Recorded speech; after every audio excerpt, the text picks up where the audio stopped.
Let's see. I guess it's still morning, afternoon, right? I'm not sure. See, on the East Coast. So it's noon, afternoon, morning.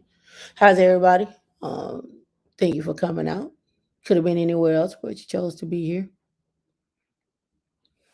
Uh, I don't know. I think my lighting going in and out, and nothing I can do about that. So when I move, I can see the light and stuff change. But it is what it is, and I can see me in the joint. But it's all good.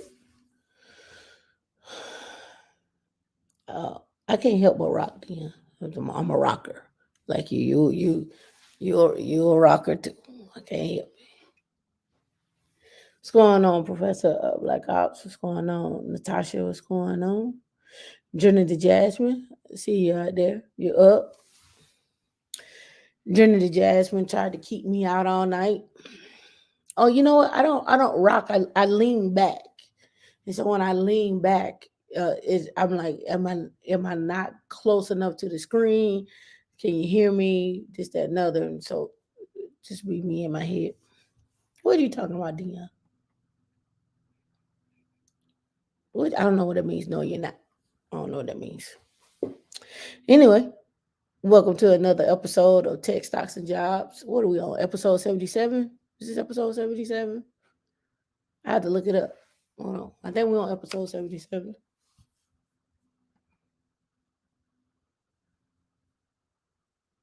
Oh, I am a rocker on the other shows. If you go back and look at the other shows, I looked at the other shows, D, and I'll be rocking back and forth. This right here is my thing. That's my thing. That's when I'm getting in the camera. Like I gotta tell you something. Do you hear me? I gotta tell you something.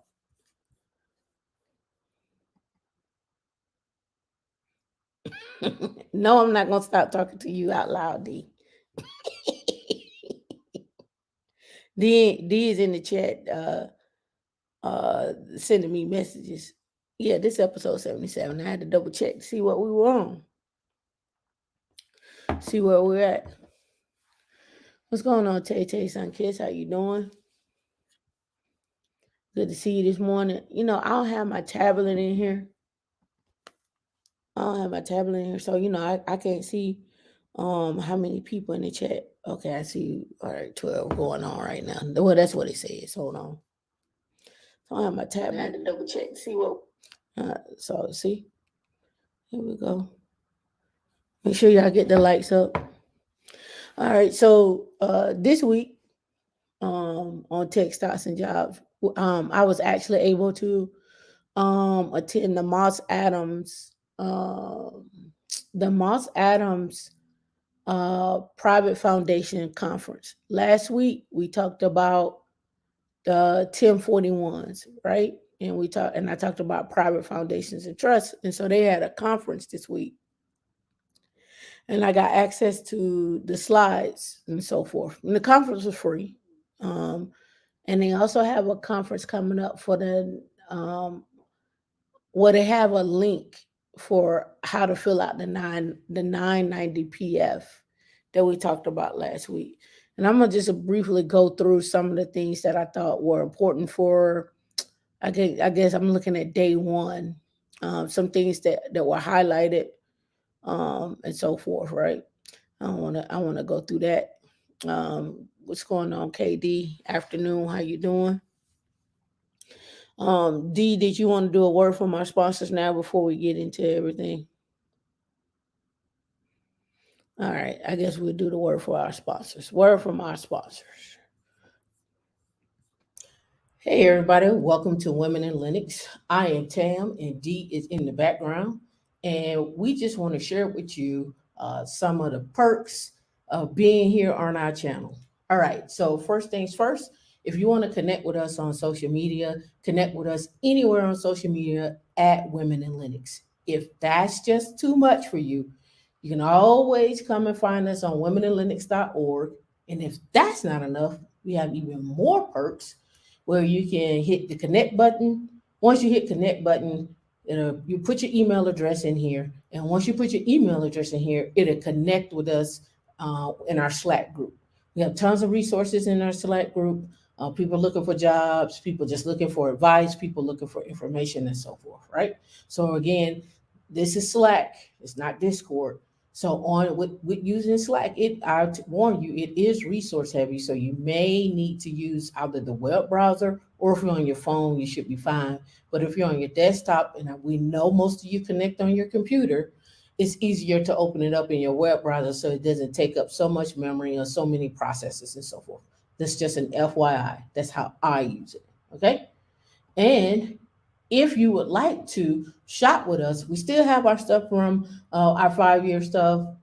Still good. We're working on more T-shirts. No, no estate, no date. We're still working on that. But again, if you want to shop and you want to get some merch, feel free to come here and get some merch. Again, if you come over here and click on all products, you'll see on all the products that we have, from hoodies to masks and so forth and so on, right? And if that isn't good enough for you, you can donate. You can always donate with your time. You can donate with your money. So, how do you donate with your time? You donate with your time by saying, "Hey, I would like to do a presentation, or I like to volunteer on helping us grow the channel." You retweet, you share this with other members. In fact, for those of you that come here every single week, we know you come here every single week and you don't subscribe. Subscribe. That helps us grow the channel. That helps us get more content to you. Hey, research isn't easy. I'm not getting paid to do research. I wish it was at a university, but hey, I'm bringing this to you, right? I'm bringing this to you and us and for others, right? So if that doesn't work, you can always donate on PayPal by clicking the donate button. Once you hit the donate button, you have your own denominations in which you can donate. And if that doesn't work for you, you can always reach out to D and you can cut a check and send a check. That works for us as well. All right. So what are some other things that we actually do have as well, right? So we have a discount with IT Pro TV. You get 30% off. I've used IT Pro TV myself. I've done interviews with them. I'll pull those up as well too. But as you can see, I'm logging into IT Pro TV. What are the benefits here? You need to learn how you learn. So one of the things you can do in IT Pro TV, you can come over here, you can click on courses, and it gives you a list of courses that's separating them out by certification, and also separate them out by learning paths. You're like, Tamika, what does that mean? My four basic principles and my four basic foundations of skill sets that you should have is Linux. You should also have an automation tool, whether it's Terraform or Ansible. You should know at least a cloud. I don't care. Pick either one. And finally, last but not least, security. And security comes in multiple forms: security of the operating system, security of the application, and also security of containers, right? And cloud security. So it's multiple facets when we're talking about security. Those are your four basics that you're going to need to to get you a job and then move you up. All right. And we're going to talk about our membership here in another video, but I just want to get this out to you. All right. So that's 30% off of IT Pro TV. And last but not least, our Calendly. We have set up for our Calendly. Let me pull that up. I think I have it saved in my browser here, so I can just go straight to it. If not, I'll get it from D here. Here we go, right here.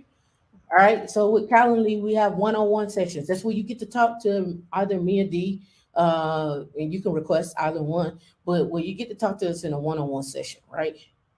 Interview prep. Some of you are getting ready for interviews, or you never interviewed before. We want to prep you for an interview. Resume review. Let's go over what you have, or let's pull all your skills together. Let's get things formatted properly. Let's get everything going.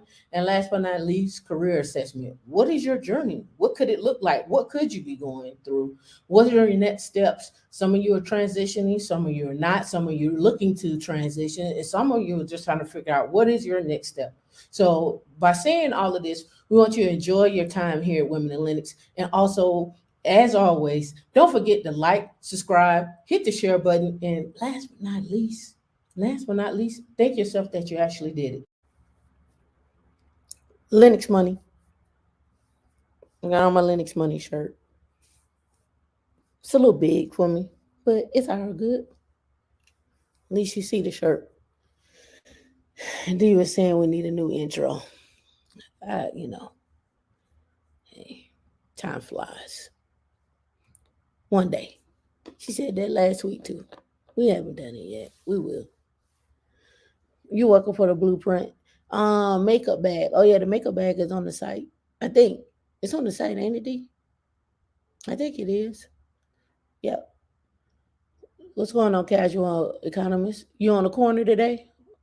Or you working on the kernel? Which one? Are you on the corner to the kernel? Which one? Yeah. All right. So let's get started. Yeah, the shirts are on the site. Go check out the shirts. I'll be wearing one of the other shirts today. I'm in Austin for the boat cruise with Erica Williams. I met some of you out last night, and you're here today. I hope you all had a good time yesterday. What blueprint just coming in today? It was in it. It was a word from our sponsor. It was a word from my sponsor. What's going on, Melissa? Melissa, we're gonna see you this week for the class.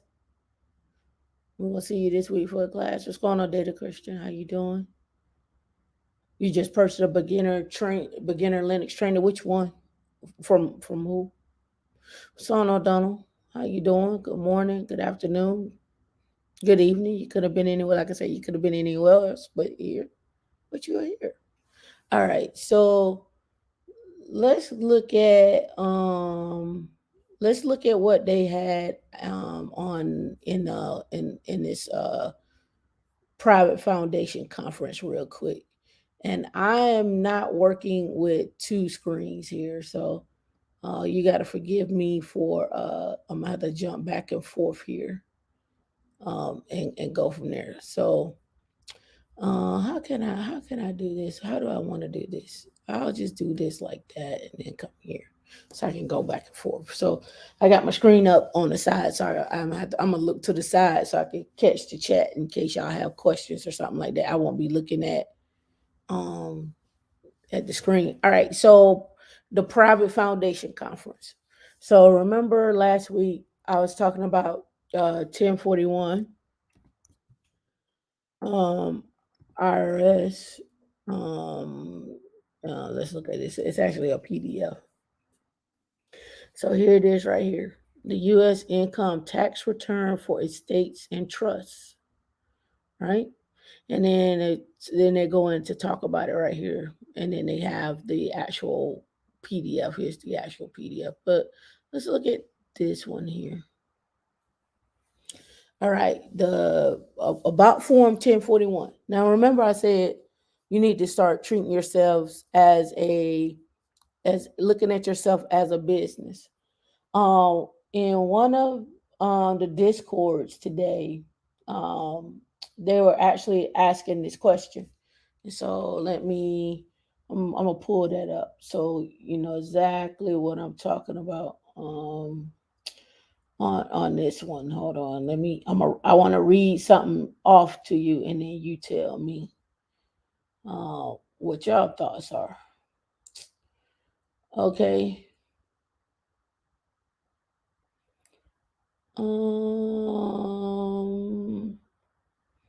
All right, so here it goes. I'm gonna read it off to you. All right, so it says this person has 1.5 million in gross income. Their federal tax is $513,000. We'll round up to 514 because it's 513,164. So let's, for all intents and purposes, 514,000. 185,000 in state tax. So that means they're staying in the state where they got to pay state taxes. But if you stay in other states like Florida, Texas, I believe Delaware, and I think there's two more, you don't pay state income tax, which helps you out, right? And then you got Social Security. They got Medicare and state disability. So Social Security, 9,200. Medicare and state disability. Medicare is 34,000. State disability 1,600 for a total tax bill of 741,000. their net income is 758,000. So you basically got cut in half, and that's W-2. So let's go ahead and add on to that. Let's add on to the fact that, let's just say for all intents purposes, because I'm petty T. I'm petty. Let's say for all intents purposes, let's talk about it like we did last week. And let's say that that person doesn't have any assets. All right. They don't have any assets, meaning they don't have any tax write-offs. So now we're, that 750, 700, and maybe, yeah, $758,000 and no tax write-off. And they max out their 401k investments, or their Roth 401k or whatnot, right? And they're putting in the 20,500, and they may or may not get a match. Sounds like that would be at a startup who may not be offering 401ks just yet. So you don't get any match on that. And let's say they have their own HSA set up so they can invest into an HSA.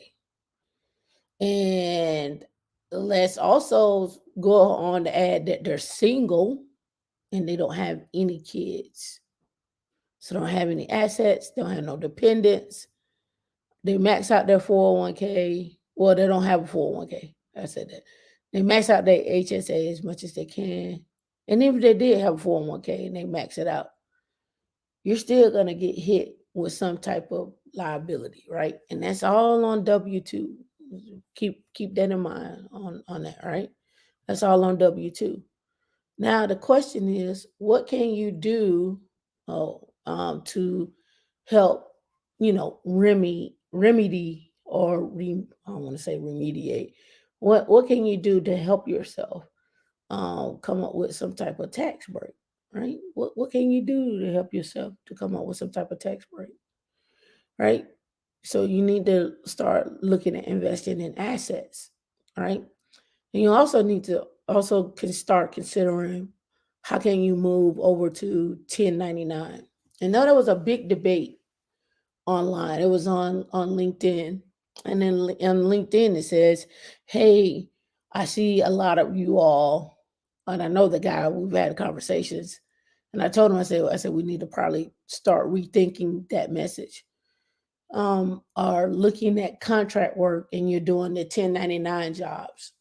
And the question becomes, if we start looking at 1099 jobs, how do we set ourselves up so that we cover ourselves in benefits, right? When you leave a company anyway, right? You don't keep benefits. You get Cobra, right? But you don't keep the benefits. So what if you took the approach of having benefits outside of work? What if you took the approach of having a disability outside of work? What if you took the approach of setting yourself up as if you or your structure or your entities around you are set up so that you can be versatile with work and outside of work? And I get it. 1099 work is hard, right? In the sense of you're worried about whether or not how long you're gonna be kept around. And then the question becomes is, are you have that same worry when you are W-2? I think most people do. Like most people do have that same worry. But I don't. Is it? And I guess the next question you should ask yourself: is it a false sense of security? Right? If you're W-2, is it a false sense of security? We saw a lot of companies doing layoffs, and I'm going to bring that up too. We also saw a lot of companies. We also saw certain companies that are still hiring. And then we also saw some startups come about. So I guess the question is, how do you prepare yourself to see yourself differently outside of W-2? How do you prepare yourself to see yourself maybe W-2 and 1099, right? So those are questions I just want you to think about. Those are questions that I know often come up. And a lot of people turn down contract work. But what if you start taking on some contract work? What do you do with that money? And how do you pay taxes, right? So just want to throw that out there. I just want you to start thinking about that as you go along on your journey, as you add skills. And remember, for every skill you add an asset, right? What's going on, Philip? Um, it's right. It could be a false sense of security, right? I mean, people get let go all the time. So I just want to touch on that. Why am I talking about that? This goes back to the conversation we had last week, right? So the 1041, the U.S. income tax return for estates and trusts, the fiduciary of a domestic descendant's estate, trust, or bankruptcy estate files for Form 1041 to report income deductions, gains, losses, etc., of the estate or the trust, the income that is either accumulated or held for future distribution or distributed currently to beneficiaries, any income tax liability of the estate of the trust, employment taxes or wages paid to household employees, right? And they go on to talk about the recent developments here for each one, and there's a deeper dive into this, right? So let me go back one, and then we're gonna go into our um our actual form. I mean our actual conference. I'm trying to find the one that I had the last week. Um, let me see, business taxes, deceased penalty, but it may be in here. What I'm looking for. No, it's not. It's probably in this conference. All right, let me go to this conference. All right. So the first day, and it's in here, so I'll show it to you. I was trying to find it on the IRS, but it's all good. They talked about economic update and managing your minimum distribution requirement. And then we had 2 breaks, and then they had investment update 1 and 2. And it was 3 days this conference was. Economic update and your minimum distribution requirement. So your RMDs, remember we talked about that. All right, so here, these were the presenters, but I want to skip down here to some stuff that made sense. So I'm gonna go through this really quickly because I want to get to something that I want to show you. All right, so they start talking about uh, COVID, economic. Oh gosh, hold on, got off my screen there. Let me go back to it. Here we go. Economic development, and let me blow that up because that may look a little small. Economic response, GDP, and so forth, right? But that's one of the highlights. So here they're talking about the S&P 500 touches the bear market territory after 2021 run up. And then when you get down in here, they're talking about basically what the consumer looks like, right? Like the consumer balance sheet, what you basically look like as a person, right? So basically, you have 20%, 26% of your homes, and they're talking about as far as assets right here, and then what the liabilities are, right? You have 5% intangible, and that could be crypto, right? And then they got deposits, your pension fund, and then other assets, 41%, right? 41%. And you can see here of total assets, 16.9 trillion, right? Have 41% in other assets. And then you got your liabilities here. Most of that is mortgages. And then you have a breakdown of student debt, other liabilities, car loans, revolving, and so forth. And they're just trying to show you an overall visual of what really a consumer looks like. You said you're not in the tech industry, but you're prepping me to. You're welcome. Not just make a lot of money, but ensure. Yep. Make sure you invest, and that goes for any. That's not just in tech. That's just in any field, right? That's in any field. Thank you for your comment. All right, but this is what a consumer looks like, right? And so when you look at this right here, how much of your home is tied up? Is how much? And this is another article that came out. Let me pull that up. Equity rich, and I talked about it last week. We're right here. Almost half of the homes in the U.S. are now considered equity rich, meaning over this time we've seen a big increase in home prices in terms of home prices and the valuation. And so you became equity rich. Some homes are three, four, and five, $600,000 in equity, right? So they're showing here where the places are soaring. We know that Florida is soaring and it's at 59.4%, right? But these states that are in blue, 35% is not bad to have equity in. So is right here in this light blue and yellow. Not bad, right? You can see, but look here, and this is the things I wanted to point out too. You can see here, these states right here are also yellow, Idaho. And we've been seeing this big flux into people going into Idaho, particular Boise and surrounding areas. We've seen a big uptick in Florida. We've seen, I don't know if people have been keeping up with what's going on in Oklahoma. And also, like I said, I said this before on the show. It's $20 billion going into Alabama, right? And you don't think that for 1 minute that people who live in Huntsville don't won't make the commute from like the borders of Georgia to Huntsville. So, looking in this area right here, don't be surprised that this right here will eventually turn to this color here. Don't be surprised. Don't be surprised, because you're going to see that. We know Nashville has a big uptick.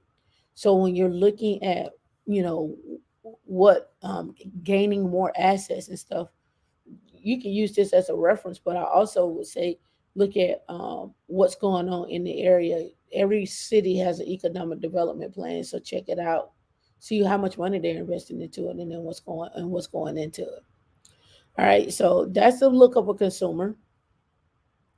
Then they went over like just the basic economy and the CPI, and they have a graph here to show you of the months. Let me pull that up so you can really see it. The different of each month, right? Starting in March of 2021, all the way to June 2022, of what the CPI was. But also in the CPI, they also have a breakdown of like, shelter, restaurants, food at home, new and used car, energy. And right here, this is they call this right here, like how they got it broken down right here. This says sticky and this is transitory, right? And so they're breaking this down. Like we know that it's higher than this 9.1. They said it's the same, but you can feel the effects of it. You can feel the effects of it. All right, by the pricing. I looked at an article today. They say, excuse me, chicken has come. Prices of chicken has come back down before the pre-pandemic prices, but we still may be facing a food shortage, right? So let me pull this back out so I can see. So here's one of the ones that I want to really highlight. In this one right here, they're showing that I don't know who that one, the actual the actual S&P 500 has actually came back to what it was before, right here, back to its 25. See right here, the 25-year average, and I hope this is big enough. Let me pull that up, pull it over. The 25-year average was about 16.886, right?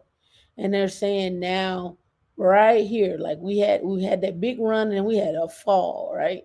Got the, saw a lot of falling knives. Uh, on some of these stocks. And now we're back here at what we were as of August the 3rd, what we were before pre-pandemic. And look, and we got a return of 17.51. So I hope you were able to buy or DCA your way in on some stocks or some ETFs. I know I've been looking at my Apple stocks, and you heard what Warren did with Apple, right? Um, I mean Warren Buffett and Apple, right? Right. Not this one. That was May. It came out this week. Yeah, right here. Berkshire Hathaway bought Apple, Chevron, and sold General Motors and Verizon. But you can see that he bought more of Apple stock. All right. That's May 31st. Let me sort here by time. Let me look up. Let me do this one. Berkshire. Because I didn't see how much he bought. All right. Apple makes up 40% of Berkshire Hathaway's equity portfolio. 40%.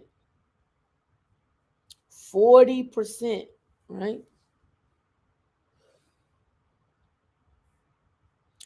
Let me see. This came out. That's May 19th. February. Hold on. Let me go here. Tools. Let me go the past week. Okay, here we go. Berkshire Hathaway added 3.9 million more Apple shares in Q2. 3.9 million shares, right?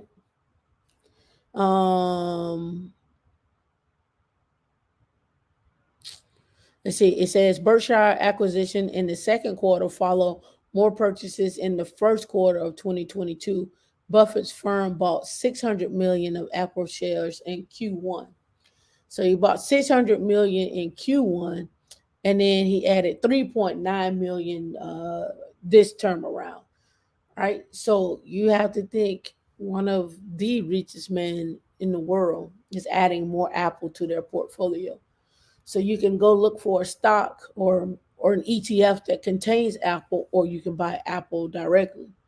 And what is Apple trading at right now?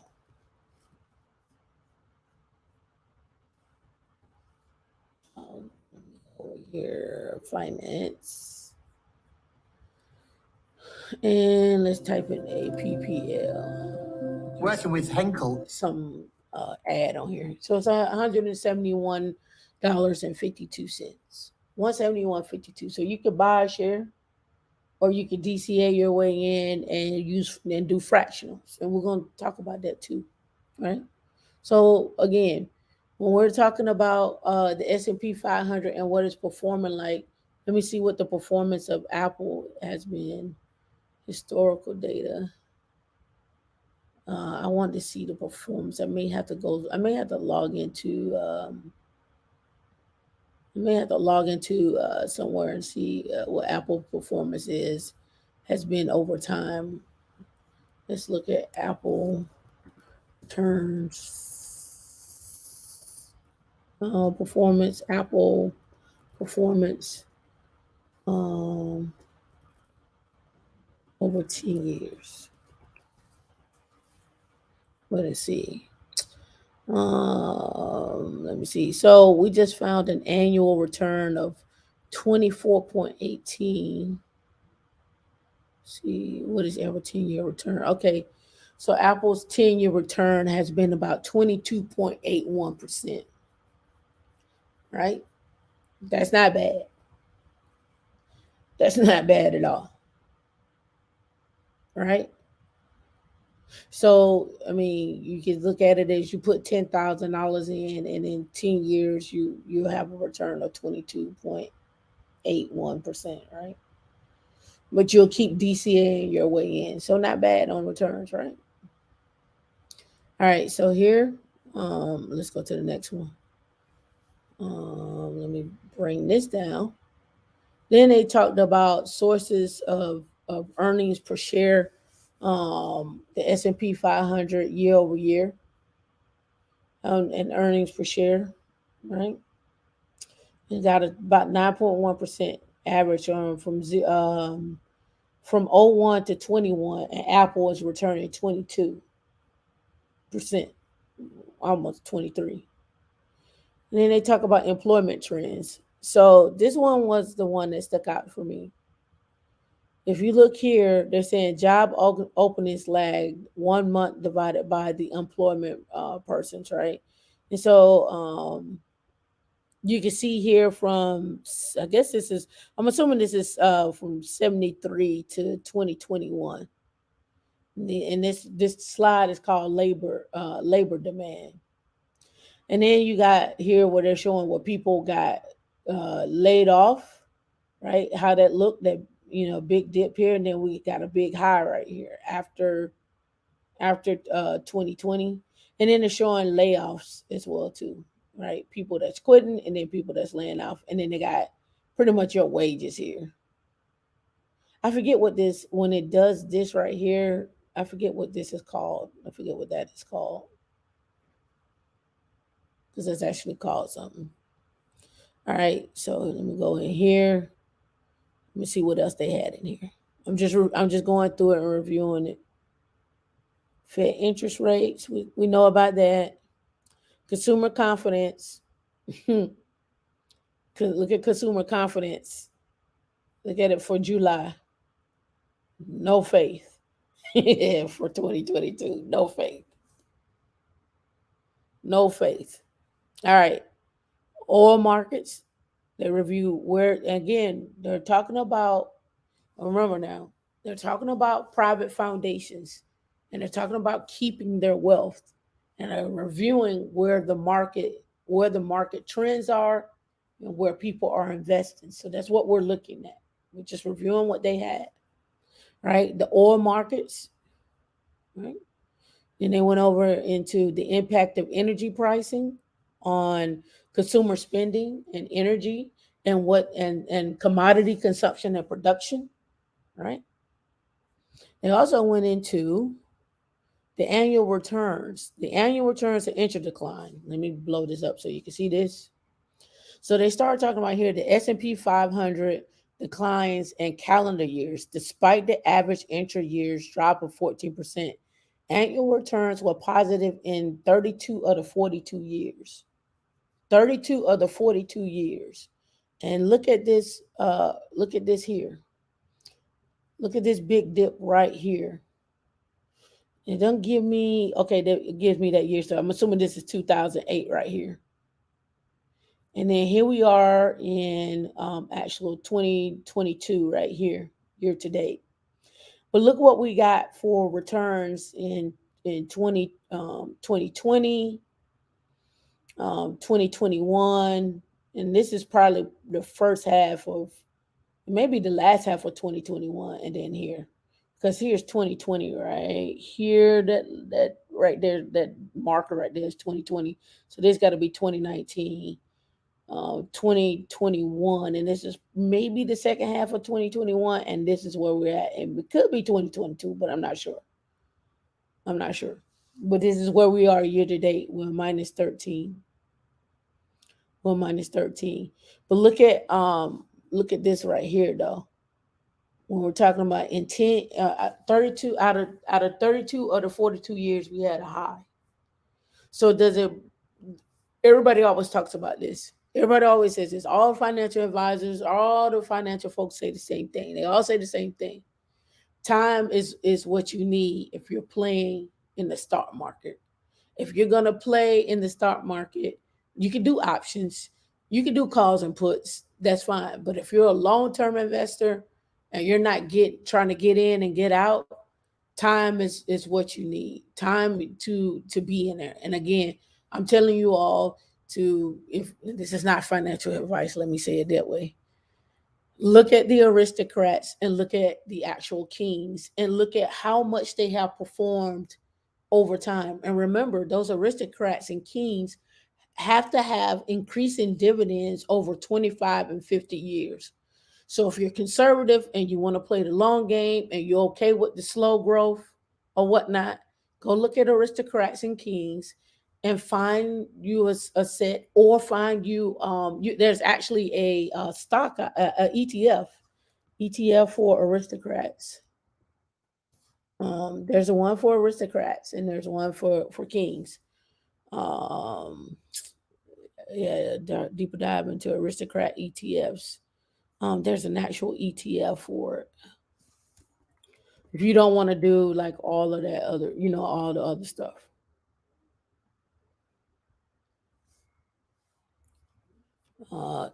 NOBL, S&P 500 Dividend Aristocrat, right? NOBL. So let's go to yahoo.com. And let's go to finance.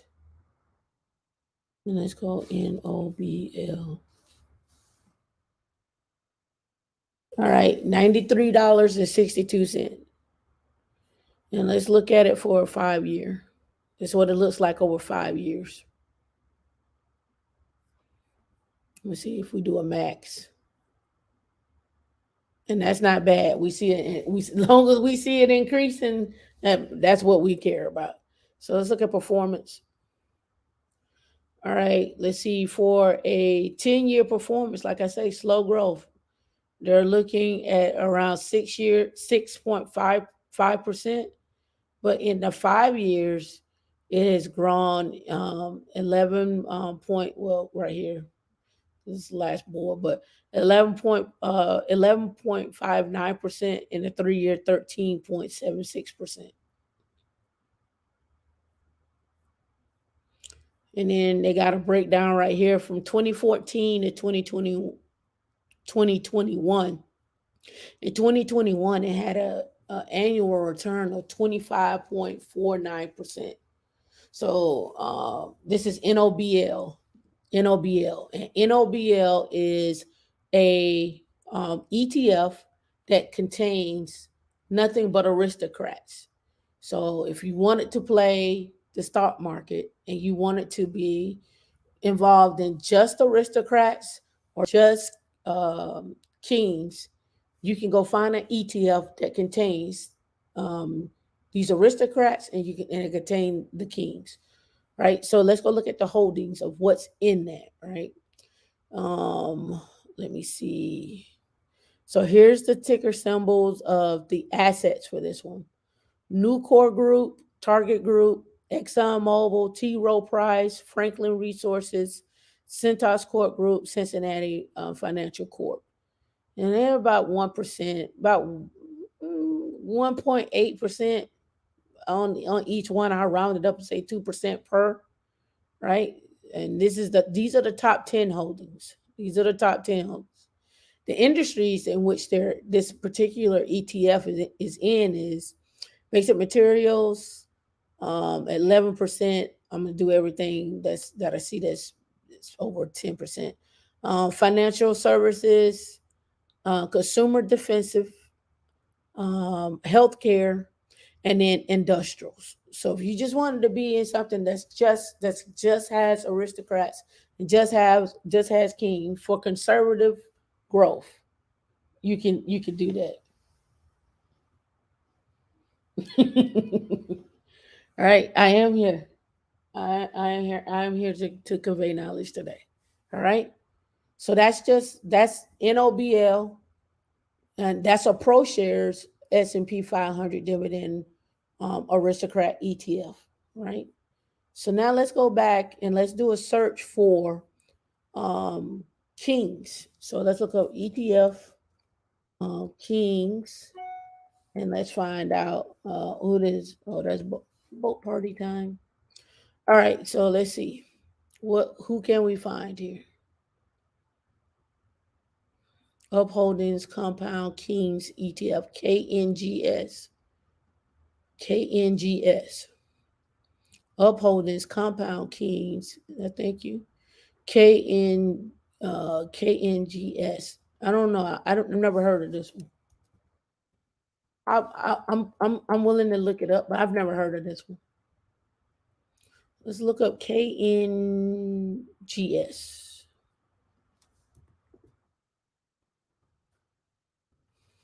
right here.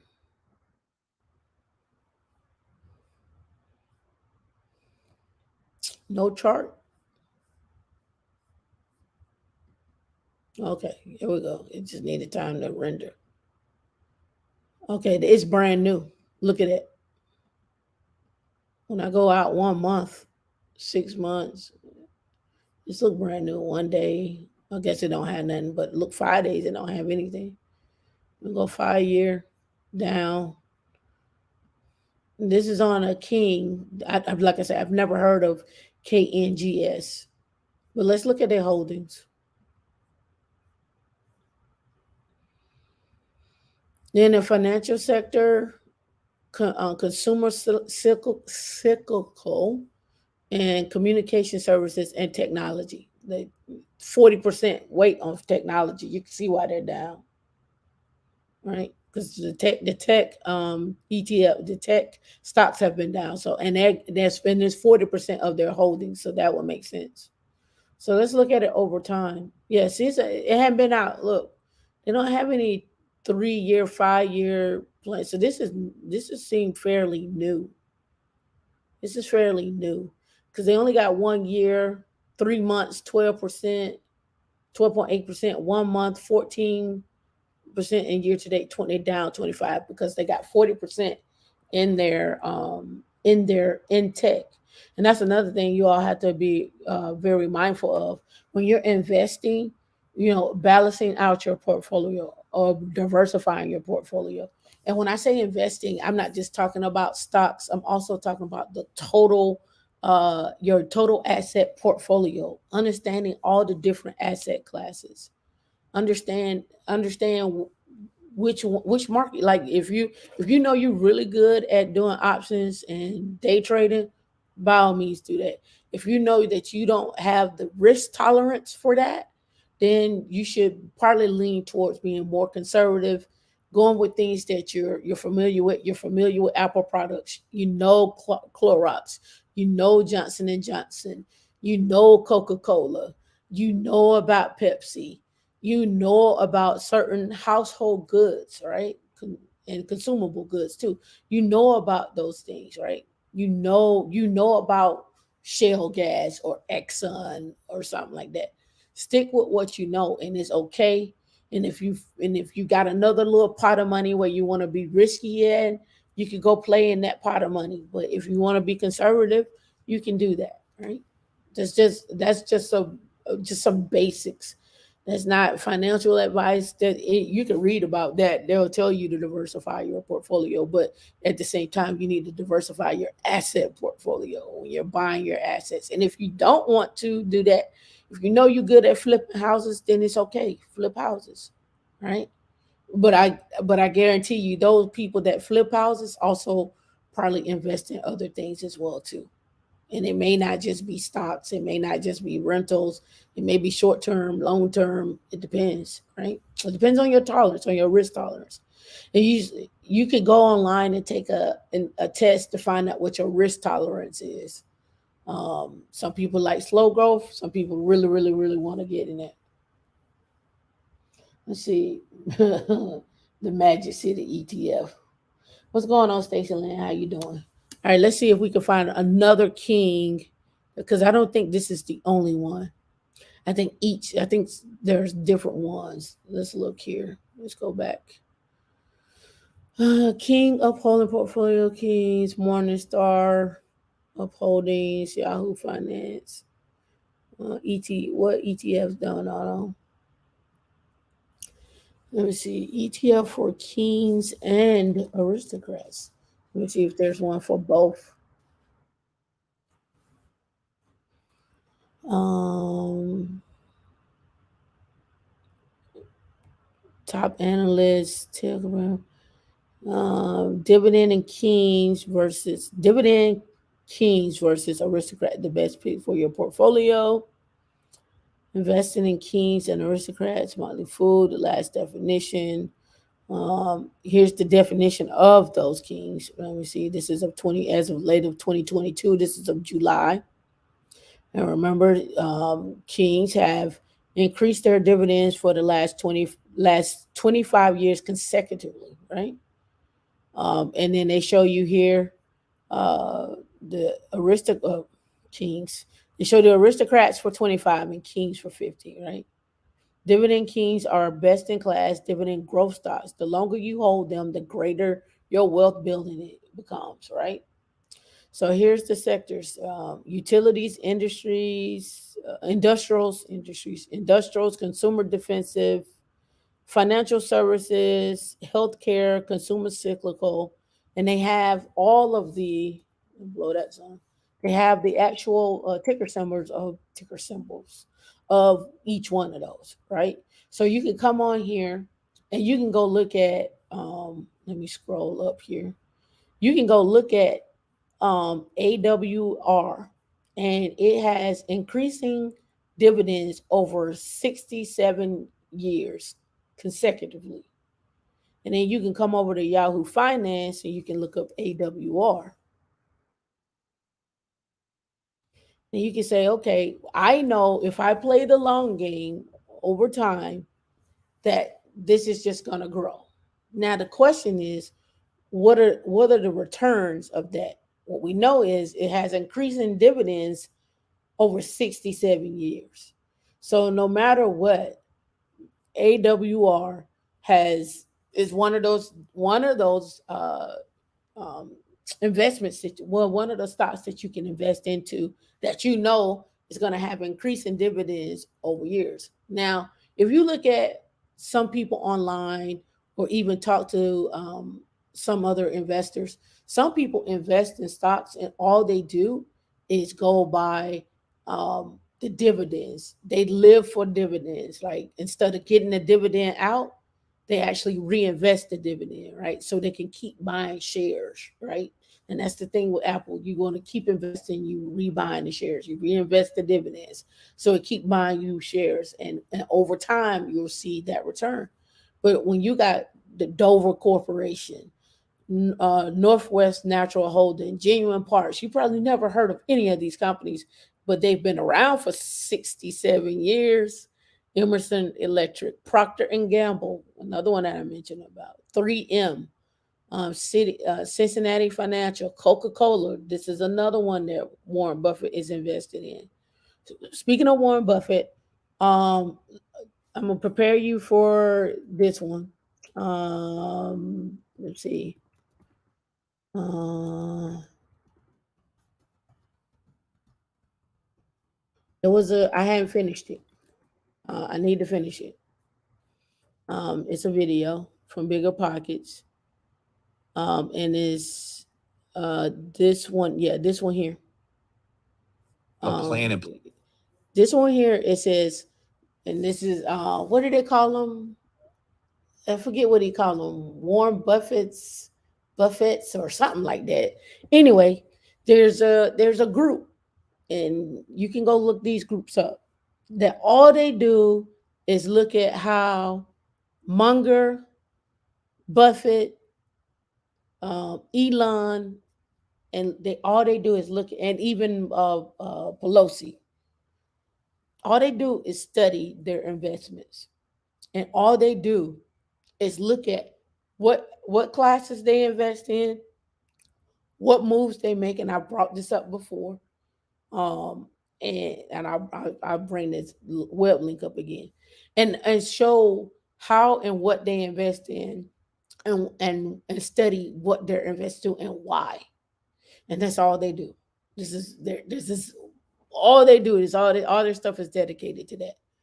But I'm giving you this because it says how to invest like Warren Buffett as asset prices plummet, and where is he investing in? Well, as we saw, he just did in Q1 and Q2.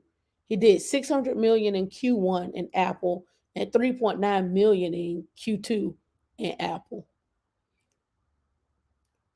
And we know Apple is returning dividends. Has a 22% return, but almost 23% return over 10 years. So if you want to be safe, and I know people that do this, all they do is invest in Apple. Every time they get a check, every time they get paid, they just go invest in Apple. Don't do nothing else, and they just playing the long game. All right. And then some people, all they do is invest in Tesla. Some people invest in Tesla, Apple. I can tell you where I'm at. I'm in Tesla, Apple, and Johnson and Johnson. I looked at Johnson and Johnson the other day in my portfolio, and I had a 28% return. Right? That's just the conservative part. That's my conservative portfolio. And then I got a moderately aggressive portfolio, and then I got an aggressive portfolio. And in those, you pick and choose what you want. See, would you say, Tam, I sent Warren Buffett an email and told him he really wants to know. He do. He need to call me. I can help him out. It's going to cost him, though. It's going to cost him. All right? So that's what let's get back to the thing. But I just want to give y'all that mindset, because I know a lot of you have this mindset of, I'm going to go out here and I'm going to be aggressive, and you don't have to be. You can have a portfolio that's conservative. You can have a portfolio that's moderately aggressive, right? And then you can have one that's really aggressive. But again, knowing your tolerance, right? Maybe you have, 100,000 over here that's moderate. And maybe in this one right here, in the medium range, you got like 50,000, and then over here you're like only playing with 20 or 30,000 over here. If I lose that 20 or 30,000, I'm not gonna be mad. If it grows, great. But if I lose my 20 or 30, I'm not mad. Right. But again, it's all your tolerance level. It's all about how you see yourself and what you're trying to accomplish too. All right, so let's get back to it here. But again, remember this, despite the average intra-year drops of 14%, the annual returns were positive 32 out of the 42 years.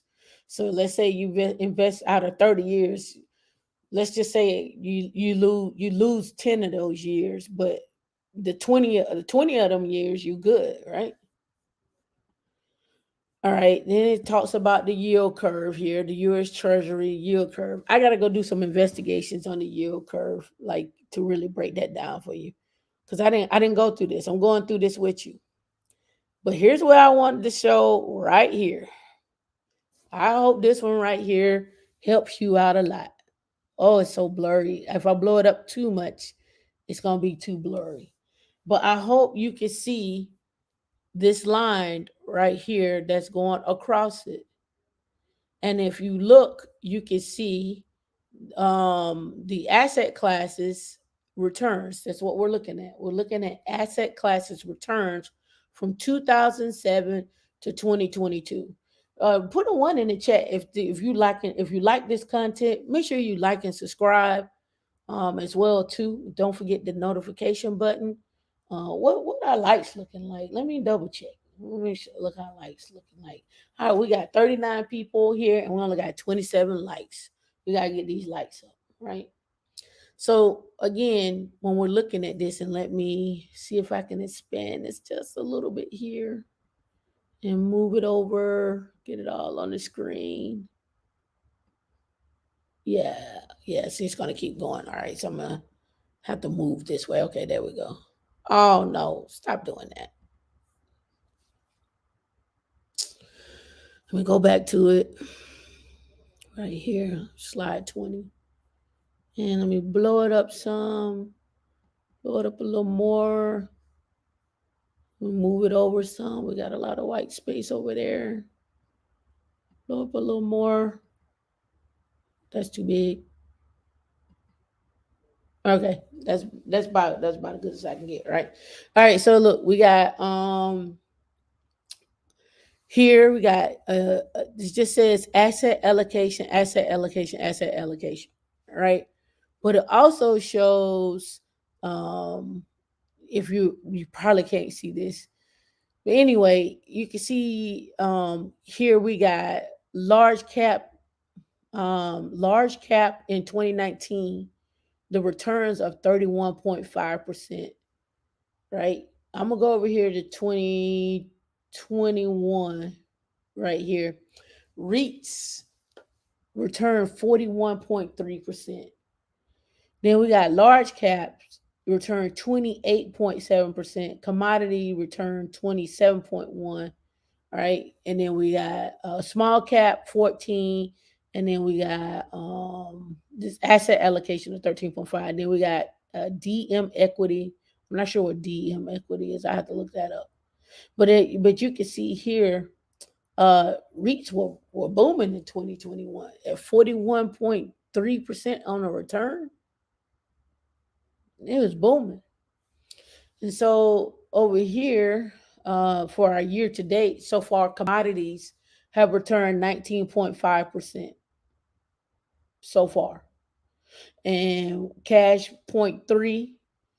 But then fixed income, large cap, high yield, REIT, small cap, DM equity, EM equity have all been down. Let's look up what is DM equity.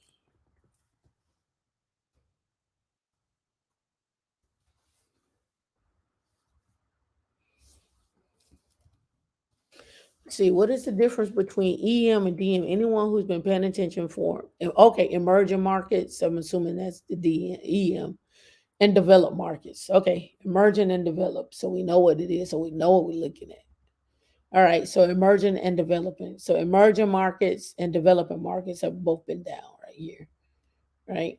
But the commodity market has been up this year for so far for 2022, right?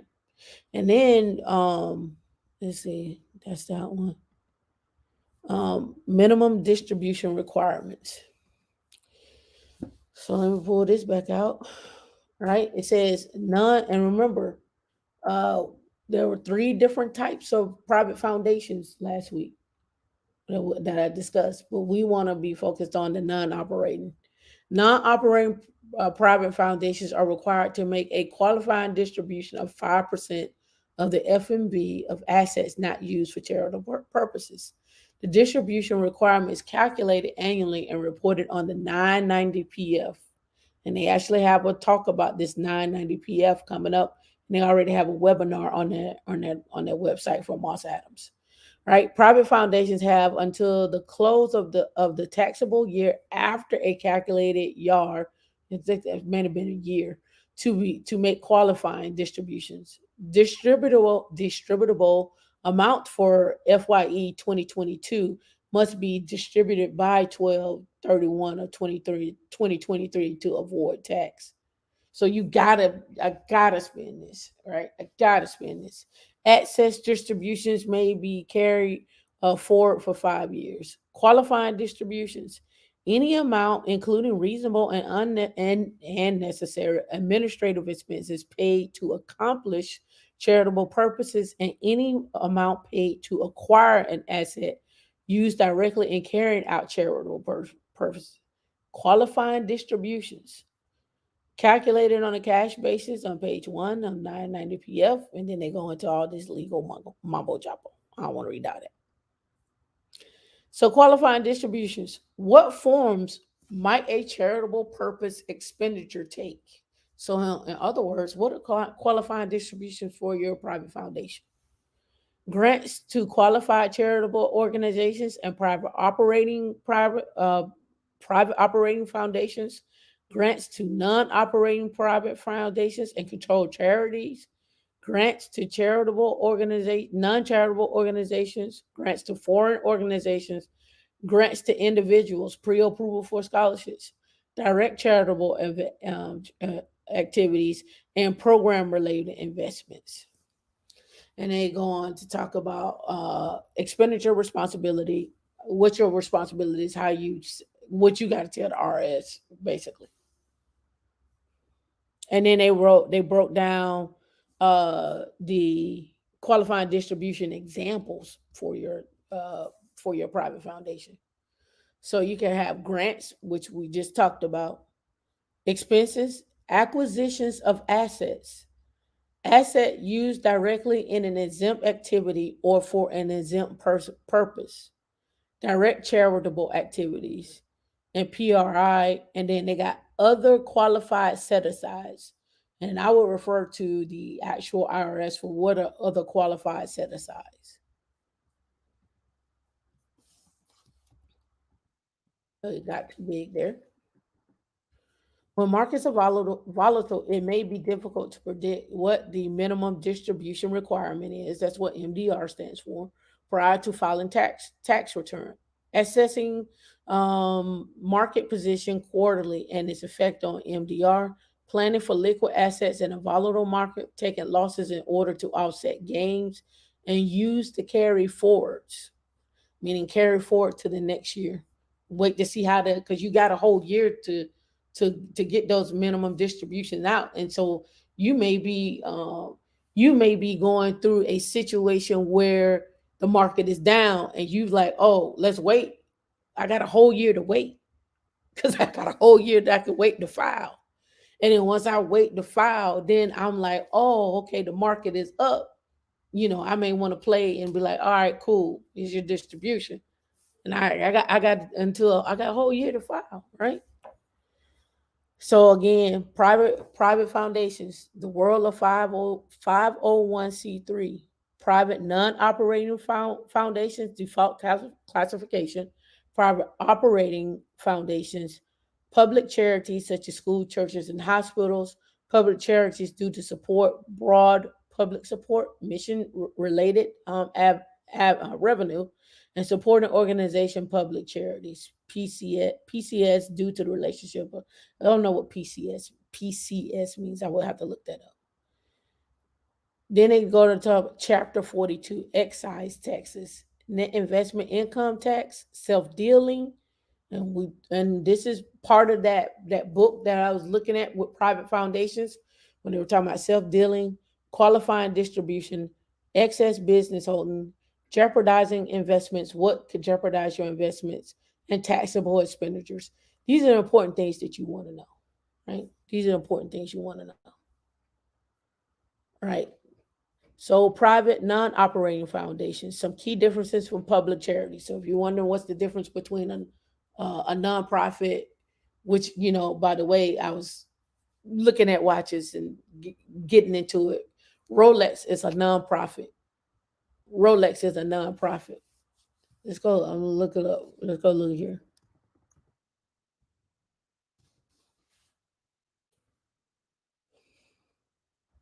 See, Rolex, blah blah blah blah blah. The short answer is an astounding yes. While Rolex is technically a for-profit company, it is owned by a non-profitable charitable foundation called the Wilsdorf Foundation. Now, do you think the Wilsdorf Foundation is a private foundation? And they use Rolex as a charitable uh, situation for their private foundation? I'm just curious. Let's go look at the Wilsdorf Foundation. How much do you think Rolex is worth?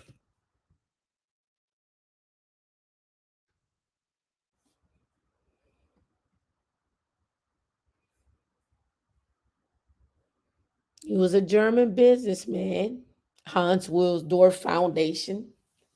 He was a German businessman and the founder of Rolex and Tudor. Wilsdorf great philosophy was only great marketing is needed to make a company successful. Let's get into some details of it here. 1908, on Rolex 50th anniversary in 1958, Waldorf shared the story of how he originally conceived Rolex name in 1908. Let's look up nonprofit. Oh no, don't have it on here. Let's go back so we can look at when it was founded. Right. Let's see. In 1960, he gave 100% ownership stake in Rolex to the foundation. The Hans Willdorf Foundation. Let me think about it. A non-charitable cause and a private foundation. Hmm. Wonder how that money keeps circling, huh?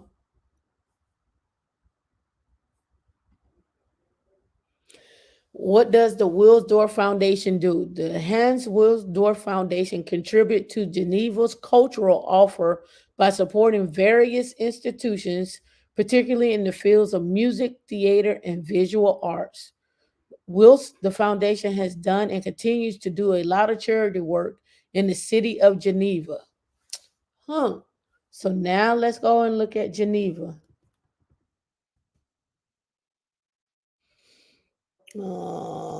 City.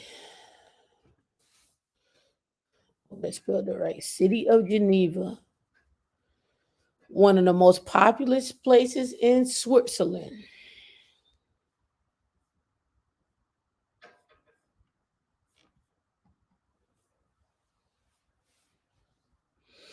City of Geneva seeking a director of private. What do they want? Go back. Go back. Seeking a director of economic development and planning. Notify me online. City of Geneva. I wonder what that is. City. Can I find that out? City of Geneva. Uh, net worth. I don't know. Is that possible? Can you find a net worth of a city? Oh, look at here. Monaco, Geneva, and Singapore have the highest percentage of ultra wealthy residents.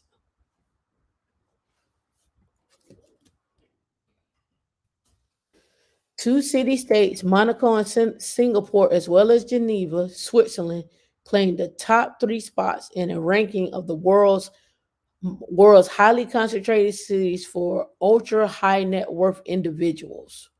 And this was reported on, I don't know how old this article is. Let's go for 2017. That's fine.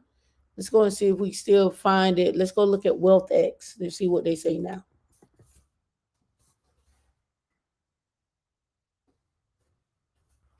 Rabbit hole.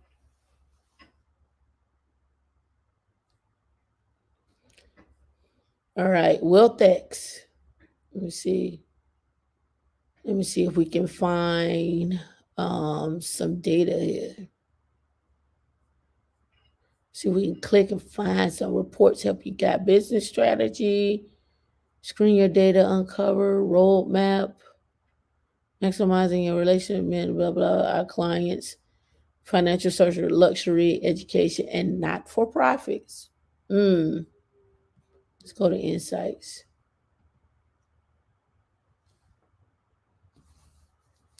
Billionaire census 2022.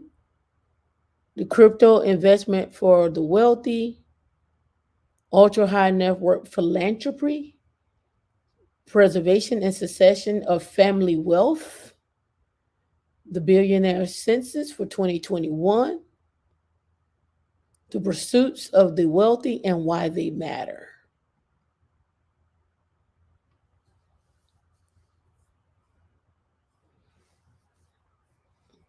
All right, let's blow this up. It's all because, yep, they oversee how their profits are distributed, right? So again, you have inside of your private foundation, you have three board members, you have three, you have three main people that can start a private foundation. You have up to 9 board members that you can create. Remember, you can pick your board. I tell you, pick your board and choose your board wisely, right? But what I'm not sure about for private foundations, do you have to pick a board? Can you have, I guess, let me rephrase that. You probably would have to pick a board if you tend to expand and grow, right? If you want to scale, because here's the pitch. The pitch is, hey, I have this X, Y, and Z for profit, blah, blah, blah. Would you like to invest into this for profit? We take X, Y, Z amount of this for profit and donate it to our non-charitable 501c3 that does these 5 or 6 different things, we can get you a return on your money at 21%. You can donate 10% of that or 5% of that to as a tax write-off to these 5 charities that we have. So you get a double win. You get a return on your investment, and you get a taxable you get a tax write-off because you invested into this nonprofit, right? Just putting it out there. So, nonprofit and educational institutions that rely on donations, financial services providers, and manage their clients' wealth holdings and luxury brands that offer exclusive high-end products and services all need to establish and strengthen relationships with the wealthy. Within the context of outreach, knowing an individual's genuine interest provides a means for organizations to approach them in a way that is emotionally relevant and unique. Ultimately, needs and necessities play a far more minor role in the decision making process of the wealthy compared with those of the general population. Organizations often need to adopt different approaches to establish a link to a cause, product, or service they're offering, and drawing on the wealthy's interests and passions can help light that spark of strength and emotional connections. Interests are unknown, a limited picture of on which to base outreach and engagement. And they're saying CFO with a net worth of 12 million lives in Highland Park, Texas. However, if the interests are known, a full understanding of the individuals will yield a greater result. Hence why, let me stop because I was going to say something. I'll get to it in a minute. The CFO, who has an interest in classical music, likes boating, and frequent giving of children causes, looks more like someone would want to invest in that person. Hence why, and this is Dee's favorite right here, and this is go to something I was talking about this week. This is another reason, to my own personal opinion, that people look at marriage as a business. Because now, if I'm married to this woman, right, or man, and I'm thinking of CFO as a man, but if I'm married to this woman, if I'm married to this man, whatever the case may be, and they have a charitable situation in which they like to do events and they got a giving side, it looks better to me for me to approach that person, right? Right? So, how to secure an edge when engaging with the wealthy. On the engagement side, understanding a individual's interest. This is why they always tell you to ask questions. And that looks a little small on screen. Let me blow it up. Understanding an individual's interest gives organizations the opportunity to deepen relationships or relations with their clients. Among a number of other key aspects, knowing the individual's passions helps the organization understand them in a more contextual, human, and holistic manner, which can benefit both parties through face-to-face interactions and other experiences aimed at establishing a connection and cultivating a closer relationship.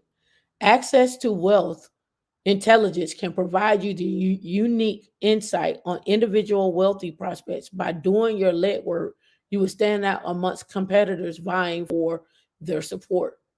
Top 30 interests, passions, and hobbies of individuals with 5 million of plus of their net worth, right?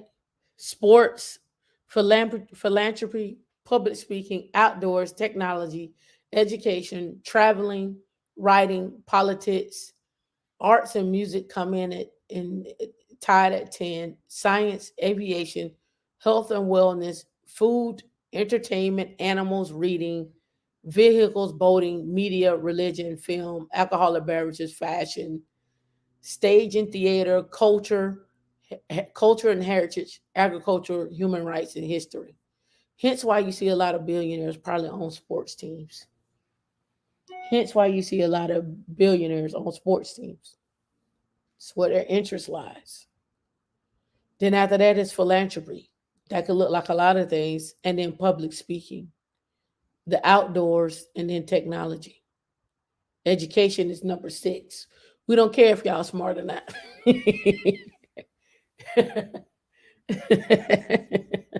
I was just playing. I was just playing. Right. But again, I'm talking from the perspective of where they're placing their money at. So you can kind of, if you can kind of not, no, kind of you can correlate this back to also your investments in stocks and what they're looking at and so forth. You can correlate that if you want to. If you want to. Success leaves clues, Tam, on it, y'all. Yep. Just digging into those. So we got nonprofit for um a nonprofit for Rolex that's owned by a foundation. And this was something that the guy had said to me was, he's like, do you he asked me, and I want y'all to look this up for yourself. You can fact check this. Do you know how Berkshire Hathaway was formed? Do you know how Berkshire and Hathaway was formed?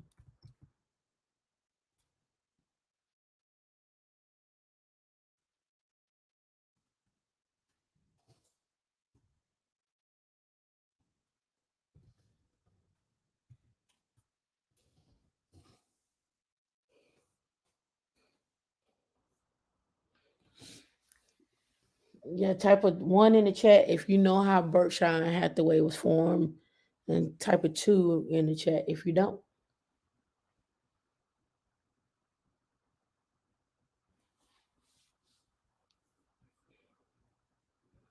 Why do you think Bill Gates and Warren Buffett are such good friends?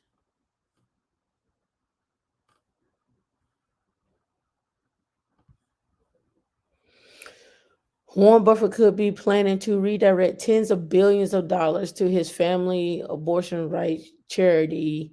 I guess we can't say that online, but whatever. Even though the money was initially earmarked for a philanthropic foundation by his good friend Bill Gates, according to a report in 2006, a billionaire investor pledged to bequeath 85% of his holdings holding company. We talked about a holding company, right? Berkshire Hathaway to Bill and Melinda Gates Foundation. So he gave away 85% of Berkshire Hathaway's wealth to Bill and Melinda Gates. In a letter to the couple, Buffett, who has vowed to give away 99% of his wealth to charity, wrote that he was irrevocably committing to make annual gifts of Berkshire Hathaway B shares throughout my lifetime. But the Wall Street Journal is now reporting that an obscure Buffett family foundation that supports the A rights is making preparations to reap a large chunk of Oracle's Omaha's fortune once the 91-year-old eventually dies. Susan Thompson Buffett Foundation has been expanding the administrative staff and anticipated a massive influx of money. Got to protect that money.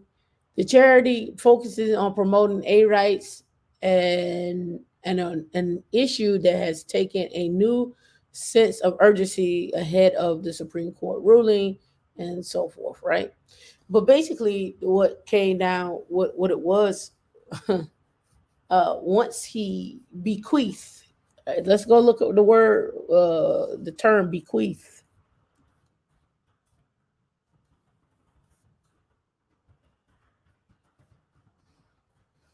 Bequeath, leave a personal estate or one's body to a person or a beneficiary by will, pass or leave something to someone. He is ditching the unpopular policies bequeathed to him. So bequeath for, let's look up bequeath. Warren Buffett.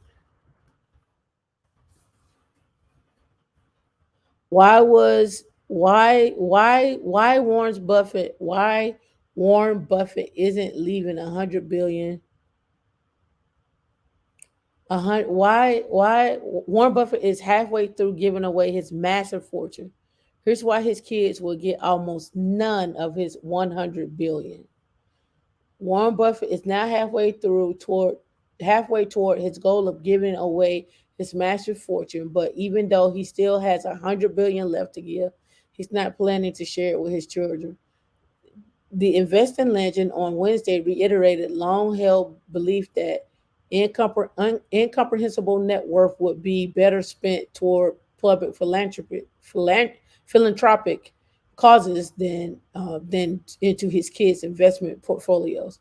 After much observation of the super wealthy family, here's my recommendation: leave your children enough so they can do anything, but not enough so they can do nothing, he said in his note to shareholders, adding that his own adult children pursue philanthropic efforts that involve both money and time. Now, what it says is he's not leaving it directly to them, but he didn't say that he's not leaving directly to their foundations that they have. It don't say that. It don't say that. So if I was Warren Buffett and I was Warren Buffett's child, I would probably create a foundation that does something philanthropic, and then I will put money into that, right? Out the 90-year-old says he has observed that the dynastic behavior or passing along a massive wealth from one generation of family to another is less common in the U.S. than in other countries, and that he believes its appeal will likely diminish. That's not to say that Buffett kids, now in their 60s, haven't received anything from their dad. Each child has a $2 billion foundation funded by Buffett. I wonder where she got that from. Where did Tamika get that from? So, Dad, you ain't gonna leave us the 100, but you'll leave me 2 billion, and you told me to go figure it out. Thanks, Dad. Buffett's note announced that he had donated 4.1 billion worth of his Berkshire Hathaway shares to five charitable foundations as part of his effort to give away 99% of his wealth by the end of his life, bringing it to a total of 41 billion. Berkshire Hathaway CEO, who at one point was the richest man in the world, and was the richest man, and currently sits in a fortune of 100 billion according to Forbes, plans to distribute his remaining 238,624 shares of philanthropic causes. Right? Buffett calls his philanthropy the easiest deed in the world because giving is painless and may well lead to a better life for both you and your children. But you got to ask yourself, he got to give away this much because he earned this much. All right. Over many decades, I have accumulated an almost incomprehensible sum simply by doing what I love. I made no sacrifice, nor has my family. Compound interest, a long runway, wonderful associates, and our incredible country have simply worked their magic. Society has a use of my money. I don't. Buffett announced his plan to give away the vast majority of his fortune in 2006. Go back to that article that I talked, the one when I just said with Warren Buffett and the Gates Foundation. When he was 75 years old, he owned 474,000 or 475,000 shares of Berkshire Hathaway. With the Wednesday announcement, the Oracle of Omaha said that he is halfway there. All that came back from the whole Rolex situation. All that came out of the Warren Buffett, the Rolex situation and the foundation that Rolex has. Here's how the wealthy is investing. Here's the sports. That's number one. The second one is philanthropy. Here's Warren Buffett with philanthropy, public speaking, the outdoors, and technology. I encourage you to go figure out and look at this and look at where people are investing their money at, where the ultra wealthy are investing their money at. We looked at the city of Geneva. We looked at Switzerland, Singapore, and Monaco, right? Geneva is the global hub for banking and diplomacy, came in second with an estimated population of 490,000. It has one of the ultra high net worth individuals out of every 221 residents. There are 210 ultra high net worth residents who live primarily in the city, in addition to 205,000 people who have second homes there. Meanwhile, is one of the super richest. Singapore has one of the super rich resident living among every 707 people, right? The index takes into consideration all the residents' addresses, the ultra wealthy, discounting the official resident and the origin of the country. New York City still has the highest concentration of ultra wealthy overall, a total of 15,000 roughly. World's super rich have primary homes there and vacation homes in the Big Apple. London, Los Angeles, Hong Kong, Singapore, San Francisco are ranked second to sixth overall in the concentration of ultra wealthy. Despite the recent surge in number of billionaires in India, New Delhi, Mumbai occupy the bottom two spots. And then they go on to show ultra high net worth footprint. That's from 2017. This is probably changed in 2021. We've had more millionaires created in the last 3 years than we ever had, right? So as we keep talking about, we could keep, and this is my own personal philosophy, we could keep talking about unemployment, but then the question is, how do you get employed? What skills do you have to get employed? And when I say employed, meaning it could be W-2, it could be 1099, you could own a business, whatever the case may be. I'm just putting out there, just try to switch the mindset just a little bit, right? How much is Rolex worth?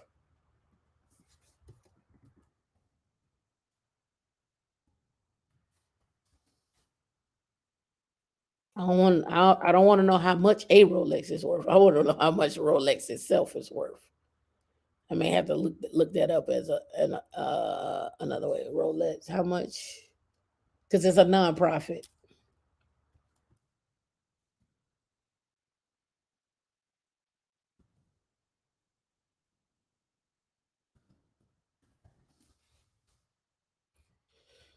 Yeah, yeah, yeah. All right, here it says profits are made by nonprofit. Rolex revenues reported to be well north of $4 billion.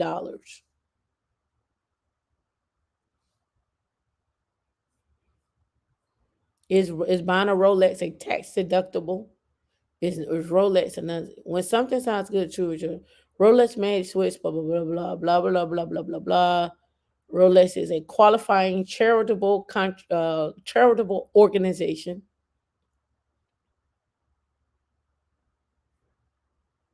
Mm, it says first donations to foreign. Let me read this. Let me log that. I can get emails. It says first donations to foreign organizations are generally not deductible. The primary exception is certain Canadian, Israeli, and Mexican charities per tax treaties with those countries. In this context, foreign means that where organization is legally based. So American charity that uses the money abroad can still be a qualifying charitable organization. We saw that because we got the foundation, right? The second organization must be organized and comply with a eligible section of the federal not-for-profit 501(c)(3). The law generally bars a qualifying organization for sharing its earnings with private shareholder or related individuals. It's not a charitable contribution if you receive something in return. Even if Rolex were a qualifying charitable organization, you wouldn't be able to deduct the price of the purchase of the watch when you receive something of value in return for your contribution.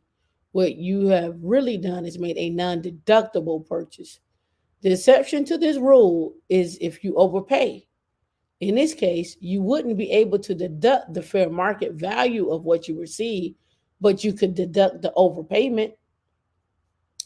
It says in this case of Rolex, if you buy a watch for retail for $10,000 at retail, and the fair market of that watch is considered 10,000, you receive no deduction. However, if you bought that watch at that same watch in a charity auction for $15,000, you could use the retail to say that you received 10,000 in return, and therefore deduct an extra $5,000 as a contribution to charity.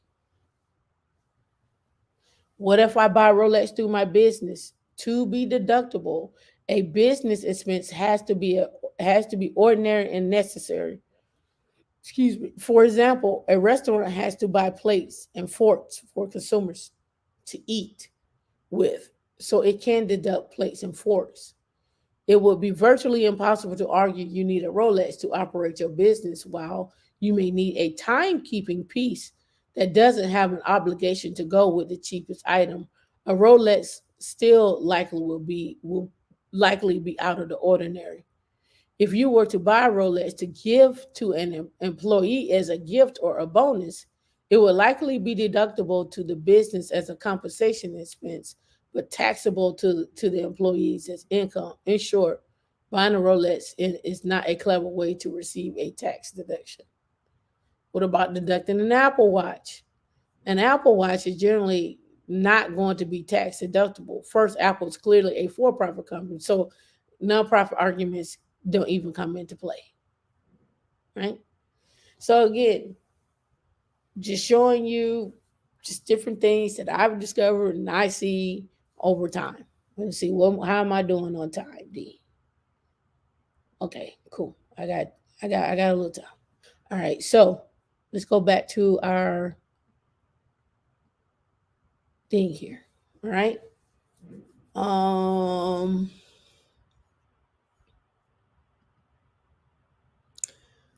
See, private operating foundations versus private foundations. That's what PF stands for. For donors, PF contributions treated like giving to PC, I guess, public charities.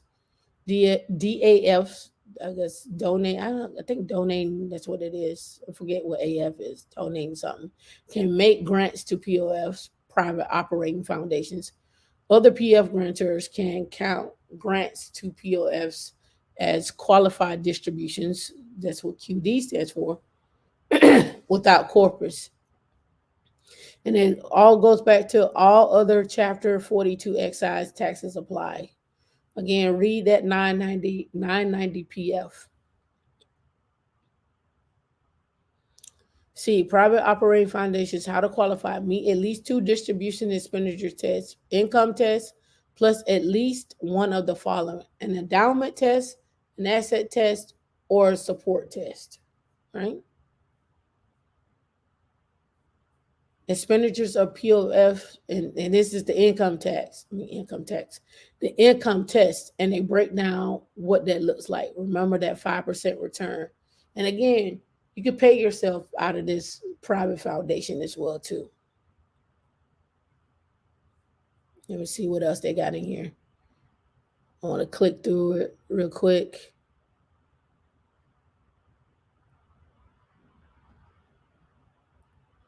Timing of tests. One can use these measures: aggregate 4-year test, 3-year test, blah blah blah. Okay. All right, let's see what's this one. And that's the contact info. That was the investment update. Travis Allen came on. He was a senior investment strategist. He's over at Bernstein. You can check him out. And these three are still at Moss Adams. And he gave some good information. I had to bail on him because I had to go. Shelly Ann Davis. So I came back on Shelly Ann. Here's what Shelly Ann Davis had to say. She was like, she had a hard time finding people that wanted to invest into the private foundation because she was too small. Someone type in the chat, and it's in the millions. Give me a number in the millions that you think is large, but they thought it was small. Give me a number.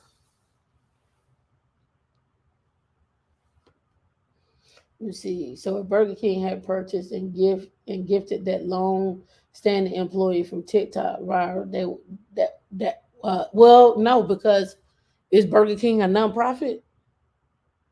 These say 500. I say that I say this go down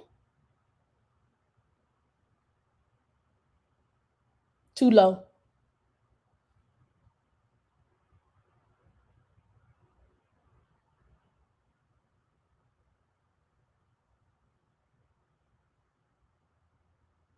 So donating to charities is not just a tax strategy, but a way to prevent hostile takeover from others.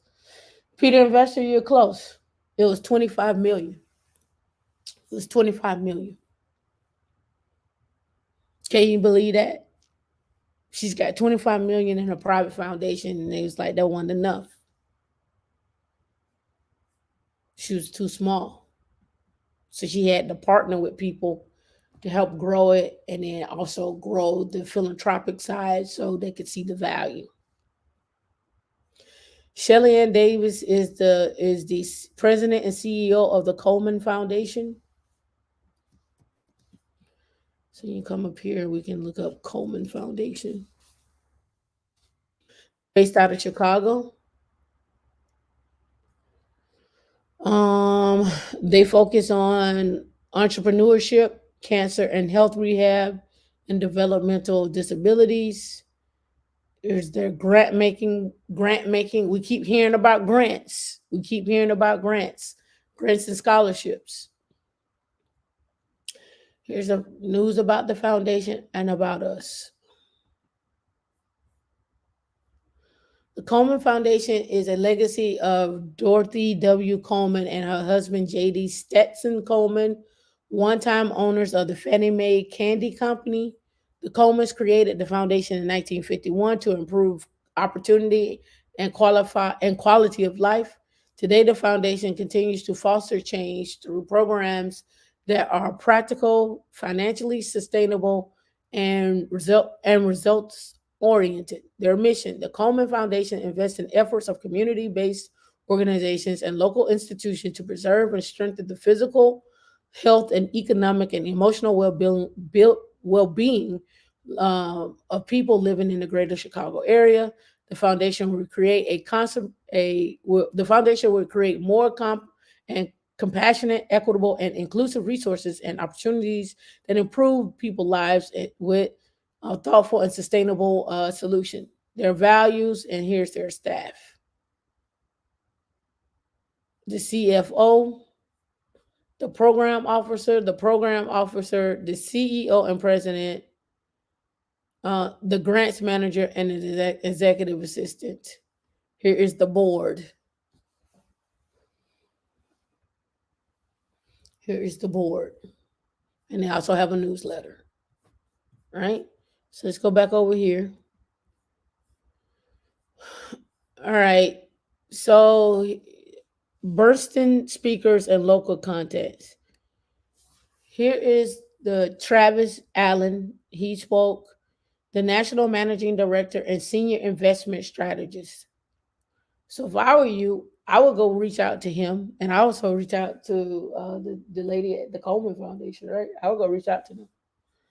National Managing Director of Senior Investment Strategist, Travis A. Allen is a Senior Investment Strategist and National Managing Director in Burston's Wealth and Investment Strategies Group.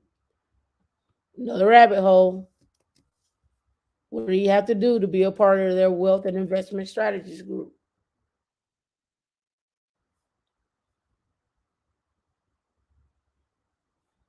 I'm assuming it's this one. Let's go look it up. See.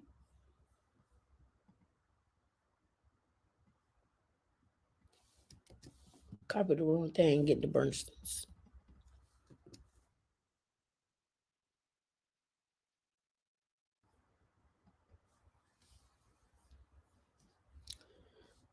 Our team.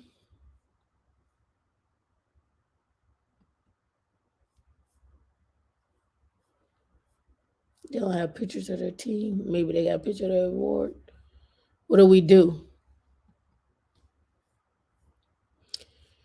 Your wealth strategy. Once we get a sense of your priorities and goals, we model them after Bernstein's wealth forecasting system. It underpins our advice and serves as a blueprint for how you will invest. What makes your investments research so exceptional? Flexible approach, implementing investments, personalized service, works for professionals and partners, and then so forth. So who do we advise? Wealth creators, family wealth planning, foundations, family offices, sports and entertainment, and NFLPA partnership. Entrepreneurs, families, foundations, and institutions. Recurring theme, huh? Family offices, right? And they actually have a podcast.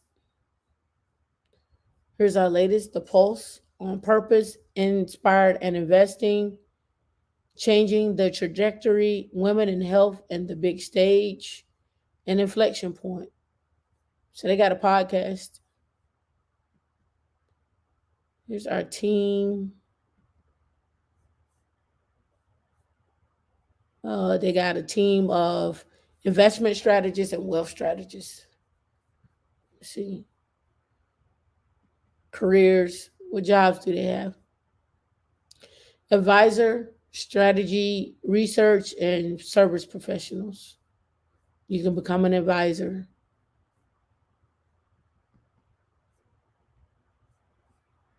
Sales and marketing and distribution, investment services and sell equity research, corporate. They have some finance. Here's their technology. It's based out of New York, San Antonio, Texas, and Nashville, Tennessee. Those are the places that they're located. And operations is located in San Antonio and Nashville. All right. So let's get back to it. We only got a few minutes left. All right.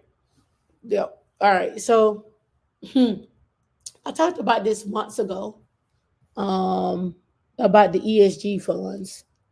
Um, it's on YouTube, and ESG funds. And I want to say the guy that brings it up.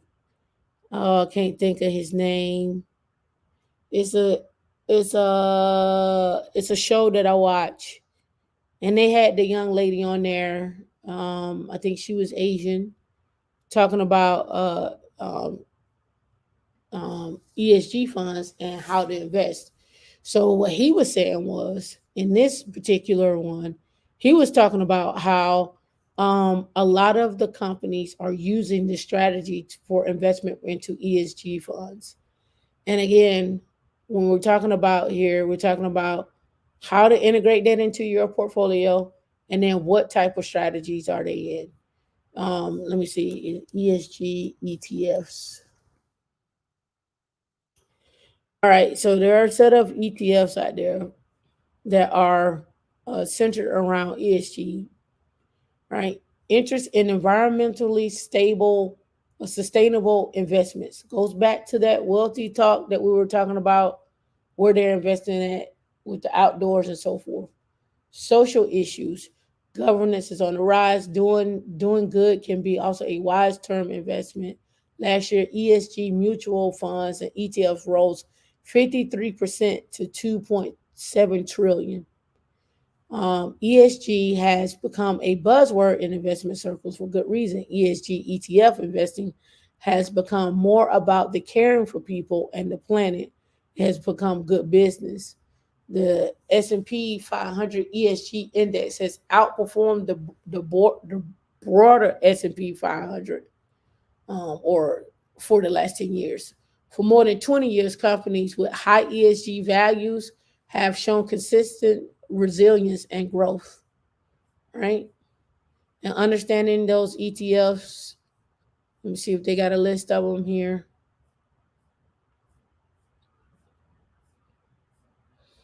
I'm scrolling, okay. Here they go right here. ESGU has a market cap of 23 billion. In 2016, the iShare ESG Aware tracks the S&P 500 index. It has reported a 12.76 1-year return and a 19.35 3-year return and a 16.17% 5-year return. Vanguard ESVG is the ticker symbol. Over a 5-year, we got 16. Over a 3-year, we got 19. ICLN is a ETF. Is returning. Look at this one: a 1-year return of 33%, but a 3-year return of 31%, and then a 5-year return of 22. ESGD is returning between, looks like about 7%. And then we got Vanguard VSGX, 3-year return of 19. But check this one out. NUMG. NUMG. An ESG ETF focused on small and mid-sized U.S. companies. It posted minus 18.2% 1-year return, 16.82% in a 3-year return, and in a 5-year return, 84.8%. NUMG.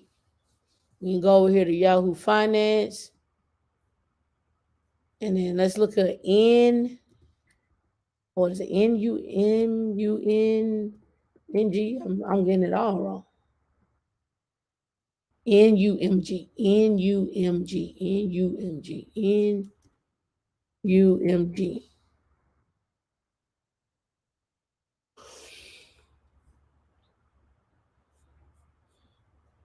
One year to date, we're down. 1 year, 5-year max. So we had a big run back there in 2021 right there. We're down this year, which is expected. Let's go look at the performance. 3-year, 1 year, 3 month, 1 month. And what do they say? A 5-year, 84.8. So they don't have anything right here.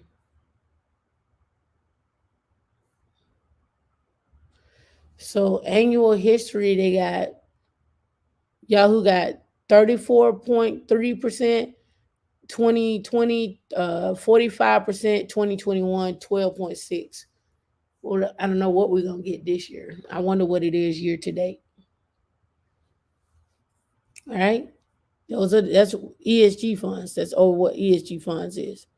So then they went into ESG integration and engagement are in the foundation, our investment approach, all right, screening, goal-based, sustainable, and its impact. Here's the checklist for establishing and growing a private foundation, right? It's a checklist, right? Expert guidance, fulfilling fiduciary duty, training and support for grantees, education, training, and intellectual capital, tailored investment platform, community of foundation peers and philanthropic experts, customized operation support, and more. And they go on to show you here naming the foundation, determining the lifespan, and they got a checklist of who's supposed to do what. And oh no, did y'all want this PDF? Did y'all want this PDF? Let me know. And also goes on to talk about disqualified persons, board compensation, who gets paid on the board, right? Who's getting paid? Insurance, finance, the administrative report and public accountability disclosures. right? It's got a whole checklist of things you need to do and what that looks like. So let me go back down here.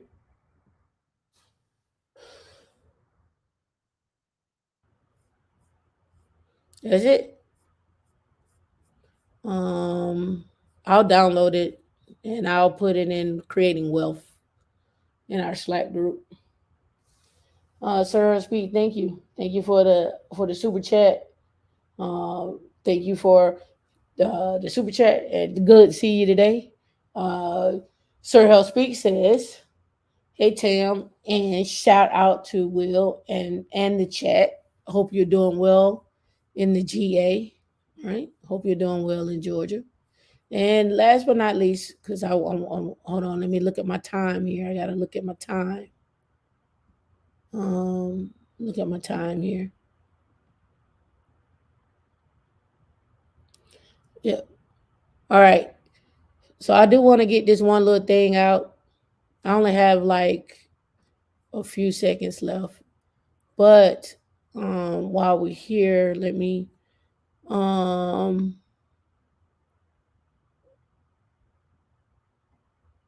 let me go through these real quick. Um,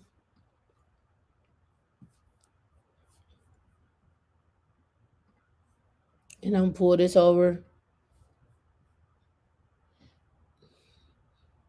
I can't see what is on the screen because I can't have up two at a time.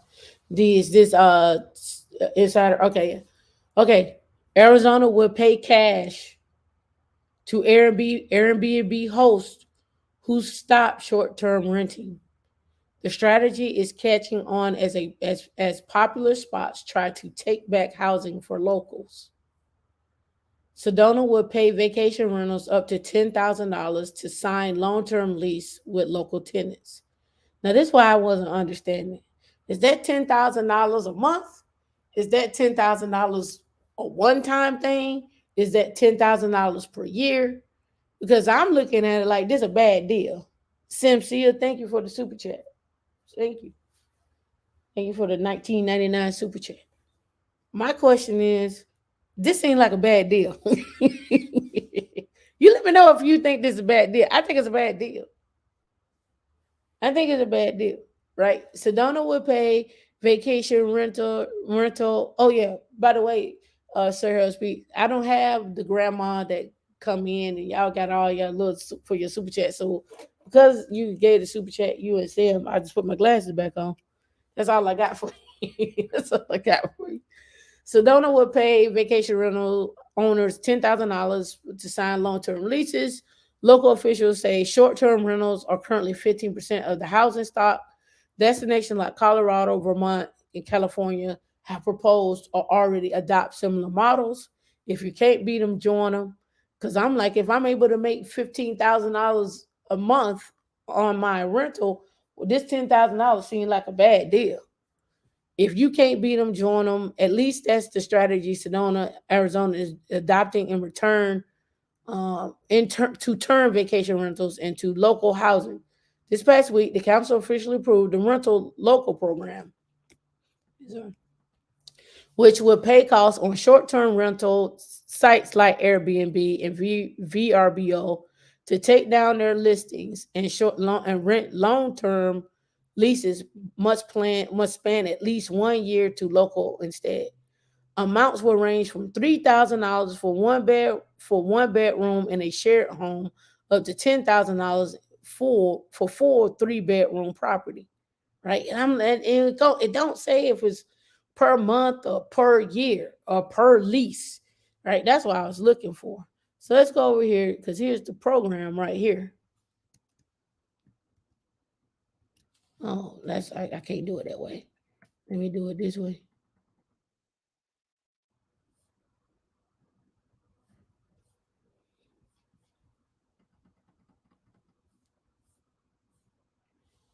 All right. I'm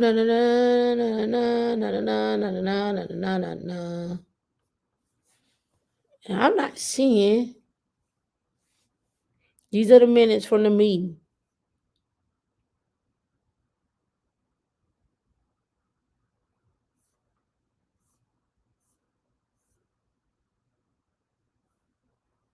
I don't see it. What's that? No. I should have read the meeting minutes before I didn't, so I know exactly where to go. Oh, that sucks. Is that the end of it? No. Cities and component. Let's see. I'm not seeing it on these right here. Okay, look. All right, here we go.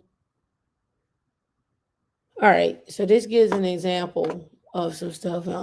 Austin City Council, Austin Energy to secure the blah blah blah. 80% blah blah. That's California client actions, transportation. No, they don't have it in here. What's in here? I just got to go through it, and it's super long. And I ain't gonna be able to do that right now. But it says officials estimate currently show there 6,600 housing units in Sedona, and landlords are using just 1,000 of them for short-term rentals, according to the documents. But again, like I say, are they paying them 10,000 a month? And see, other communities have considered cash for pivot programs. Winter Park, Colorado, set aside over 300,000 to incentivize 40 short-term rentals. That seems like it's just per year. Let's see. Vermont approved offering short-term rental owners 3,000 to sign a 1-year lease with a tenant and 7,000 to sign a 2-year lease. In California, they did 10,000. So I guess it's for a year. So you sign for a year, we give you $10,000. But then how that $10,000 is taxed unless I have it in a private foundation and it's a charitable situation, huh? Hmm, maybe so. That might work. So I keep that 10. And does it is that tax write off for the city? Is that a tax write off for the city? All right, let me get my other link. Hold on. Let me get my other link. Um,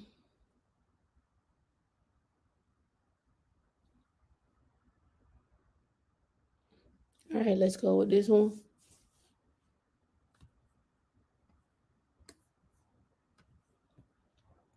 All right. Investing in real estate. Which one do you see? D. Am I on the wrong screen? Yeah, yeah, here we go. Investing in real estate isn't just for the rich. Become a landlord for as little as $5 or buy vacation homes for $68,000 via these 11 startups. A trend in fractional ownership allows almost anyone to purchase or invest in real estate. These 11 startups, buyers can invest in shares of income producing property or a second home. Don't call it a timeshare. Owners keep the gains in the property values when they sell. A trend in real estate is making second home and investment property ownership more affordable, fractional and co-ownership. So let's get down to these 11 ones. I talked about I think arrived homes on here. So it's two types: vacation and single family have daughters. Vacation rentals, especially those listed on Airbnb, have received pushback for reasons from noise to increase in home prices, and some locals have butted heads with co-ownership companies like Pasco, citing displeasure with what they believe are timeshares with a new fancy name. Fractional ownership for second homes differs from a timeshare because while both allow buyers to use a property for a given amount of time a year, the buyers of the shares under fractional ownership companies are able to keep the gains in the property's value. We've rounded up 11 fractional ownership companies. And Canna, Arrived Homes, Ember, I'm going through it quickly. Fintor, Fractional, and was that the end of it? It was 11, right? Here, Here. Corey Ashton Walters is the founder. I guess Cosimo, Kokomo, and maybe Kokomo, and maybe just Kokomo. Lifestyle Asset Group, Lofty, I guess Pascal, is that Pascal? Because we got a Pascal in what you call it. It says, "Women Linux, where does the 10,000K come from in the budget?" Hold on. And then Rove, Calvin Cooper, the app-based platform opens up a real estate investing opportunities for $1. Rove currently has 2 properties that users can invest in: a 4 rental unit in Columbus, Ohio, where they're building the new place for chips, right? And a 27 resident senior living community in Silvis. Let's go look up Rove real quick. And I got to get out of here too. Rove. Get started for $1. A new way to own real estate. Is the 2 properties right here. City Park in Columbus, Ohio, and Silvis with a target of 13.49%. And here's other properties around the US. It looks like he's got one here coming soon in Denver, right? And these are coming soon. And then he has a forum where you can go, talk to people and whatnot, right? My question is, can you list your property on here and then have other people invest in it? If I buy, say if I want to buy an apartment, can I list the apartment on here and open up the share for people to invest into that property, right? Hmm. And what does that look like from a bank's perspective or a hard money lender, whatever the case may be? What would that look like from their perspective, right? Like if you took to the bank and you say, "I got it on this platform, so we have some investors, or we'll gain more investors over time. We have this much space rented out." How attractive is that to an investor, right? All right. Let me find my screen.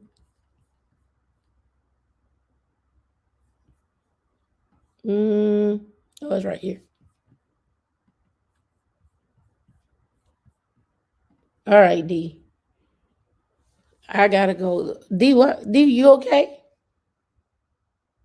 Okay. All right. All right. So my time is up. I gotta run. Those that are out already and about, I'll be there in a little bit. Wanted to make sure I got all this out to you. I had more, but you know how that goes. We're not doing the second show today, so we won't be back. So that's why I spent so much time. But I did want to get that out. It's 3 days for that conference, and I didn't pull down the other stuff for the other 2 days. So I say that for next week. I got to review some. The third day, I got to go back and review that one. But I do have some more information to share. I hope this was good for you. I hope you learned about the ETFs that you can invest in terms that contain the kings and the aristocrats. We looked at Apple. You learned about Rolex as a nonprofit, who owns it. You learned about private foundations. You learned about Bernstein, and you learned about other ones. I hope this is good information for you. Please don't forget to hit the like and subscribe button and comment down below. And again, thank you for being here. All right, y'all be safe.